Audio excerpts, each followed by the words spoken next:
Road ఇది. ఇటు నుంచి స్ట్రేట్కి వెళ్తే మనకి హుస్నాబాద్ హైవే వస్తుంది.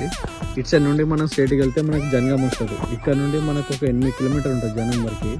ఓకే, అక్కడ ఇల్లు పడుతుంది కదా కొత్తది. అక్కడ ఇల్లులో అటు ముందు ట్యాంక్ కనిపిస్తుంది కదా, ఊరికి దగ్గర ఉంటుంది. అటు సైడ్ కూడా అన్ని ఇల్లులో ఉంటాయి మనకి.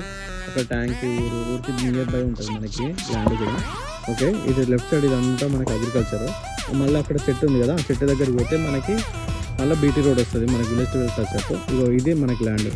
ఇగో ఇది ఫస్ట్ బిట్. ఓకే, మనకి మొత్తం చుట్టూ కడిలేసి జాలితో చేసి ఉంటుంది మొత్తం. ఇక్కడ నుంచి రైట్ సైడ్ చెట్టు కనిపిస్తుంది కదా, అక్కడ నుండి ఇటు లెఫ్ట్కి అక్కడ కనిపిస్తుంది కదా బోరు.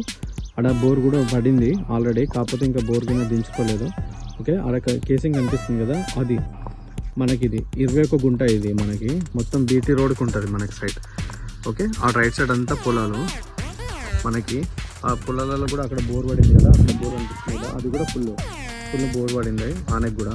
ఓకే, ఇది ల్యాండ్ మనకి. కరెంట్ కూడా అక్కడ ఎలక్ట్రిక్ పోల్ అనిపిస్తుంది కదా, ఆ పొలంలో అది. ఇది బీటీ రోడ్. ఈ బీటీ రోడ్కి ఎదురుగా ఎలక్ట్రిక్ పోల్ కనిపిస్తుంది కదా, ఇక్కడనే మనకి ఇట్లా రైట్ సైడ్ కూడా ఎలక్ట్రిక్ పోల్స్ ఉన్నాయి కదా. మనకి కరెంట్ కూడా దగ్గర ఉంది మనకి ల్యాండ్ దగ్గరికి. ఓకే, మనకి ఇక్కడ బోర్ కూడా ఉంది. మనకి కరెక్ట్ 21 గుంట ఉంటుంది. చుట్టూ జాలి ఫెన్సింగ్ వేసి ఉంటుంది మనకి ల్యాండ్ మొత్తం. ఓకే, ఫేసింగ్ కూడా ఇప్పుడు అక్కడ ఉంది కదా, అక్కడ నుండి అక్కడ దాకా ఎంత ఫేసింగ్ ఉందో రోడ్ ఫేసింగ్ కూడా ఇక్కడ నుంచి ఉంటుంది. ఇక్కడ నుండి ఆడ లాస్ట్ చెట్టు కనిపిస్తుంది కదా, అక్కడ దాకా కనిపిస్తుంది మనకి. ఇది ల్యాండ్.